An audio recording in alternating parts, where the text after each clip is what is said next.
بسم الله الرحمن الرحيم الحمد لله رب العالمين والصلاة والسلام على سيد المرسلين وعلى آله وصحبه أجمعين أما بعد فقد قال الله تعالى في القرآن المجيد إن الدين عند الله الإسلام وقال النبي صلى الله عليه وسلم إن بين أيديكم فتنا كقطع الليل المظلم يصبح الرجل فيها مؤمنا ويمسي كافرا ويمسي مؤمنا ويصبح كافرا إلى آخر الحديث أو كما قال عليه الصلاة والسلام رب اشرح لي صدري ويسر لي أمري واحلل عقدة من لساني يفقهوا قولي سبحانك لا علم لنا إلا ما علمتنا إنك أنت العليم الحكيم اللهم صل على محمد وعلى آل محمد بعدد كل ذرة ألف ألف ألف مرة اللهم صل على محمد وعلى آل محمد كما صليت على إبراهيم وعلى آل إبراهيم إنك حميد مجيد اللهم بارك على محمد وعلى آل محمد كما باركت على إبراهيم وعلى آل إبراهيم إنك حميد مجيد جزى الله عنا محمدا صلى الله عليه وسلم بما وأهله اللهم صل على محمد أفضل صلواتك رب ارحمهما كما ربياني صغيرا وإني أعوذ بالله أن أكون في نفسي عظيما وعند الله صغيرا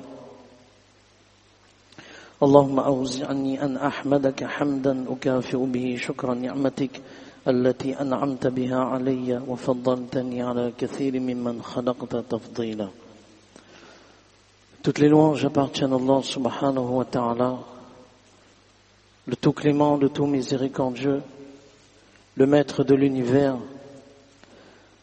celui qui nous a créés, celui qui nous a accordé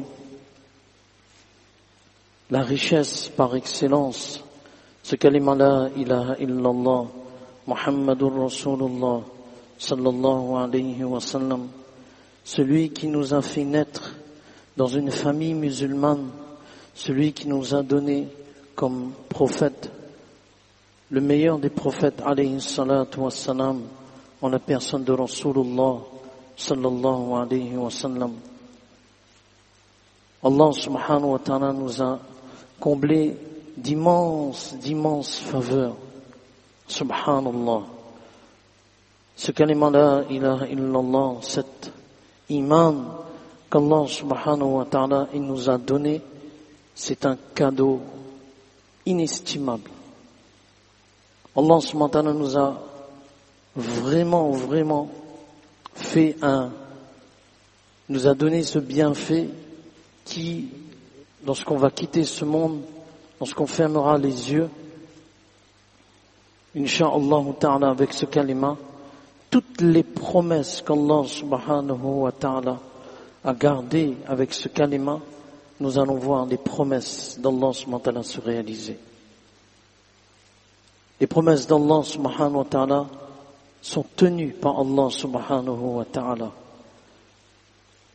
Man rabbuka, qui est ton Seigneur? Man nabiyuka, qui est ton prophète? Et man dinuka, quelle est ta religion?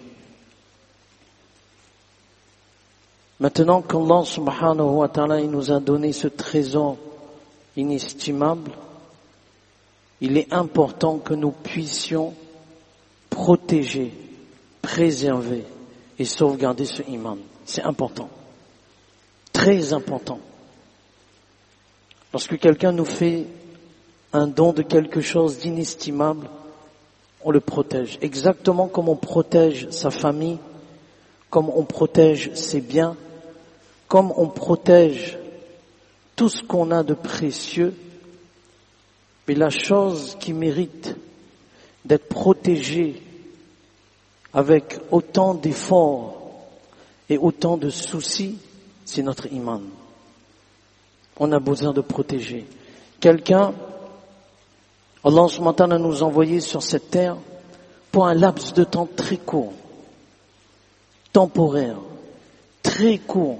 Par rapport à la vie éternelle, la vie de ce bas monde, elle est très courte. Une personne se réveille le matin et le soir, on entend, cette personne, elle est décédée. Cette personne n'est plus là. Quelqu'un se réveille le matin et prend sa voiture et elle ne revient plus à sa maison. Parce que sa destination a été décidée par Allah subhanahu wa ta'ala de ce monde qui est à notre monde. Donc tôt ou tard, nous aussi, on devra quitter ce monde. Il faudra préparer et avoir ce souci. Ce souci légitime, comme on protège notre commerce, on protège nos biens, on protège nos enfants, on protège notre famille, on protège ce qu'on a de plus précieux, mais ce iman aussi, on doit le protéger. Comme quelqu'un qui apprend chaque métier, qui fait un stage, qui a des diplômes et qui œuvre pour tel effort, pour acquérir tel diplôme, telle chose. Il apprend à se perfectionner, même s'il a déjà un travail, mais il a des stages, il a des formations. Mais le iman aussi, c'est quelque chose qu'on apprend. Le iman aussi, c'est quelque chose qu'on apprend. Et lorsqu'on va inviter vers Allah subhanahu wa ta'ala, on va parler d'Allah subhanahu wa ta'ala, on va essayer d'avoir un environnement où on parle d'Allah subhanahu wa ta'ala, automatiquement le iman sera sauvegardé. Et c'est un souci. Si on n'a pas ce souci de iman, de préserver ce iman, un autre souci va prendre la place. Si un récipient, il n'est pas rempli d'eau, de lait ou de quelque chose qui est tout à fait pur, il y a autre chose qui va arriver. Une maison, lorsqu'on nettoie pas cette maison, automatiquement, on n'a pas besoin de dire la saleté vient, la maison est libre. Non, automatiquement la saleté vient dans cette maison. On n'a pas besoin de dire les microbes venez, la place est libre, il y a de quoi prendre place. Non, c'est automatique. Mais iman, c'est pareil. Si on ne fait pas un effort de son iman, la vie, elle tourne, la vie, elle passe, le temps passe, mais on oublie qu'on doit préparer ce voyage. Et c'est important de protéger ce iman, protéger le iman de nos enfants. Il suffit d'une simple pensée, il suffit parfois d'une simple action. Et le iman, lui, il va être celui qui va regarder. Quelqu'un, lorsqu'elle a iman, et ce iman, il est entretenu, c'est exactement comme une voiture. Lorsque la voiture, elle est entretenue, il n'y a aucun signal. Tout va bien. Mais lorsque la voiture n'est pas entretenue, il y a des signaux qui s'affichent. Lorsqu'on ne met pas sa ceinture, automatiquement, le bruit, il va nous casser les oreilles. Il va pas s'arrêter. Lorsqu'il y a un problème, automatiquement ça s'affiche. Mais le iman, lorsqu'il est bien entretenu, lorsqu'il est bien préservé, automatiquement il va voir ce qui est bien et ce qui est mal.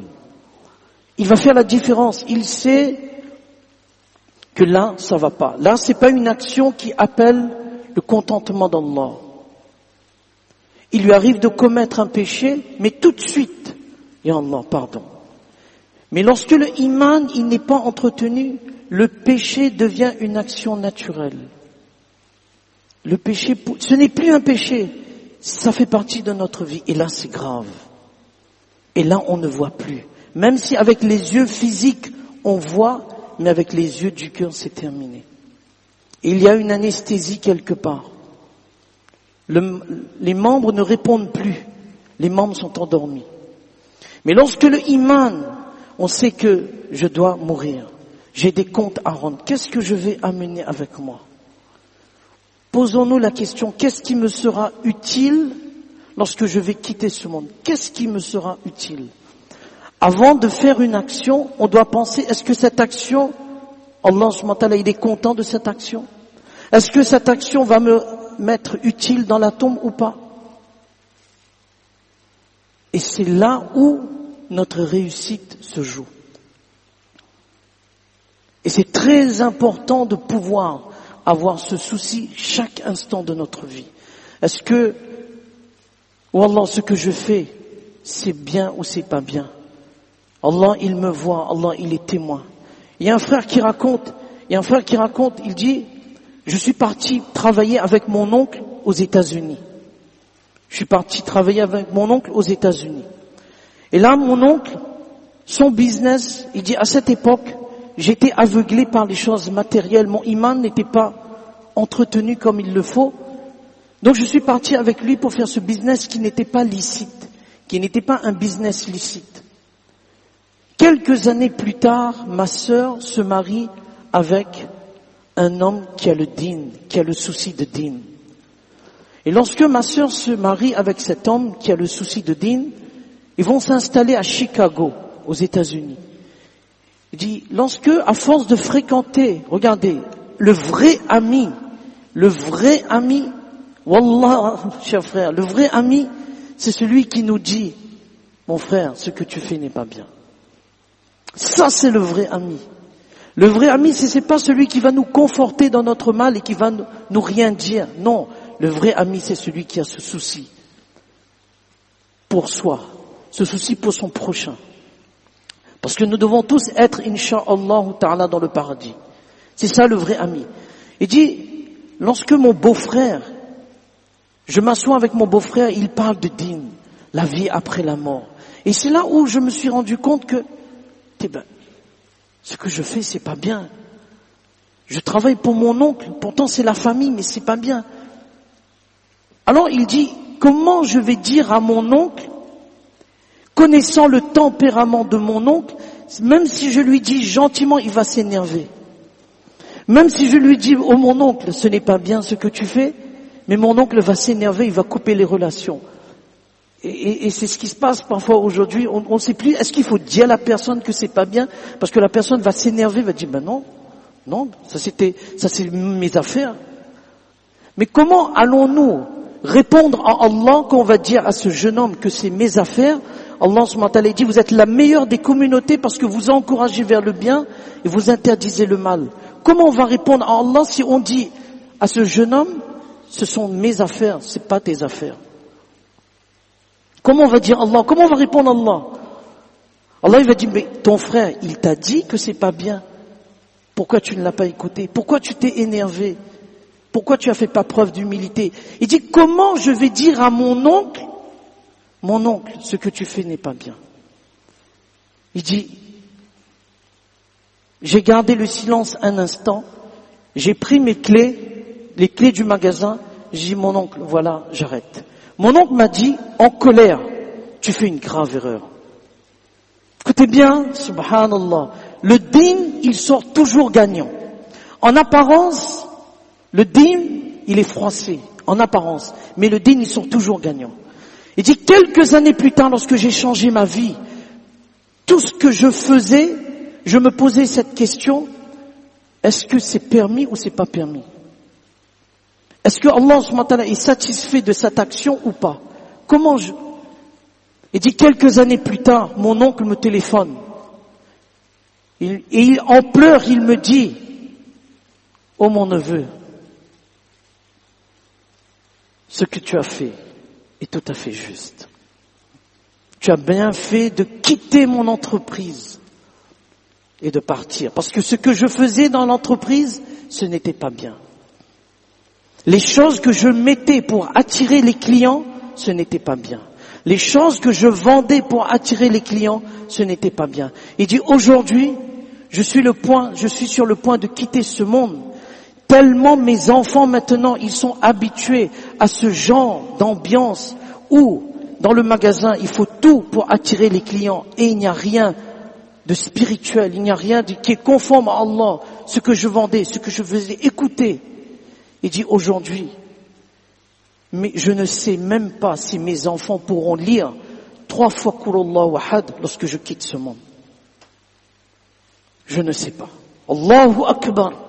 Parce que je me rends compte que je vais partir, mais j'emmène avec moi quoi? Qu'est-ce que j'emmène? Qu'est-ce que j'emmène? Tous ces regards que j'ai fait plaisir ne me seront d'aucune utilité.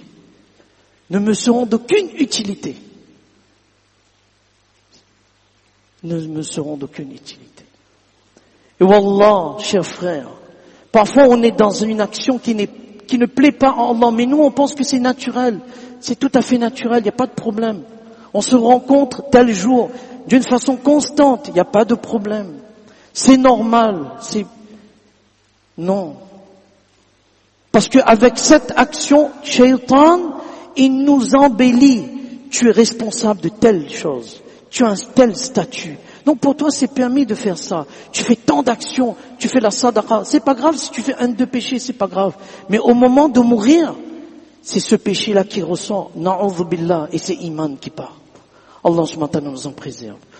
La terre ne rend pas sacrée une personne. La terre ne rend pas sacrée une personne. Écoutons bien ce qu'on dit. La terre ne rend pas sacrée une personne. Qu'est-ce qui nous définit? C'est notre souci de la foi, de protéger notre foi, la foi de nos enfants à la maison, d'instaurer un environnement qui rappelle Allah, mais la terre sacrée ne rend pas une personne sacrée. Notre ami qui habite à Madina, il nous a raconté cette histoire, subhanallah. 2 frères, le père décède à Madina. Le père décède à Madina. Le père décède à Madina. 10 heures du matin. Le petit dit à l'aîné, on va appeler notre professeur qui va faire la salat de janaza, donner lui le bain mortuaire, etc. Et on va inhumer notre père, on va faire la salat de janaza dans la masjid Nabawi, là où Rasulullah sallallahu alayhi wa sallam, le corps béni repose. Hazrat Omar radiallahu anhu, Hazrat Abu Bakr Siddiq radiallahu anhu repose. On va faire la salat de janaza pour notre père là-bas. L'aîné, le grand frère dit non. On fait tout de suite la salat de janaza. On a appelé le professeur. Le professeur arrive. Et le petit lui dit, l'aîné, mon grand frère insiste qu'on puisse faire la salat de janaza tout de suite. Il dit, mais pourquoi cet empressement? Il reste que quelques heures. On fait la salat de janaza, Masjid Nabawi, là où il y a une grande congrégation, là où Rasulullah sallallahu alayhi wa sallam, son corps béni, subhanallah, Masjid Nabawi. L'aîné dit non. Non. On fait tout de suite la salat de janaza. Lorsque iman n'est pas travaillé, lorsqu'on n'a pas ce souci de iman, même si tu habites à Madina, la terre ne rend pas sacrée une personne. C'est ton effort. Alors, après insistance, la salat de janaza est faite sur le champ. Le professeur ne comprend pas. Et il va, après la salat, il prend en aparté le grand frère et lui dit, Akhi, dis-moi, pourquoi cet empressement? Dis-moi, dis-le-moi. Allahu Akbar. Nous voulons écouter la réponse et ça fait mal. Allah nous protège. Wallah, Allah nous protège. Parce que lorsque iman n'est pas entretenu, on émane de ce corps-là des actions qu'on pense que c'est tout à fait correct. C'est bien. L'aîné lui dit, Oustaz, j'ai voulu faire la salat de janaza tout de suite. Parce qu'il y a l'inauguration de la Coupe du Monde dans 1 heure. Et je ne voudrais pas manquer l'inauguration de la Coupe du Monde dans 1 heure. Allahu Akbar. Allahu Akbar. Ça fait mal.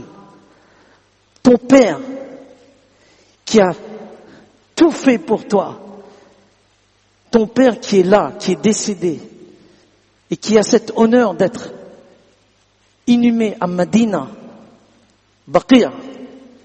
Mais tu décides de ne le pas faire parce qu'il y a la Coupe du Monde qui arrive, l'inauguration. Allahu Akbar.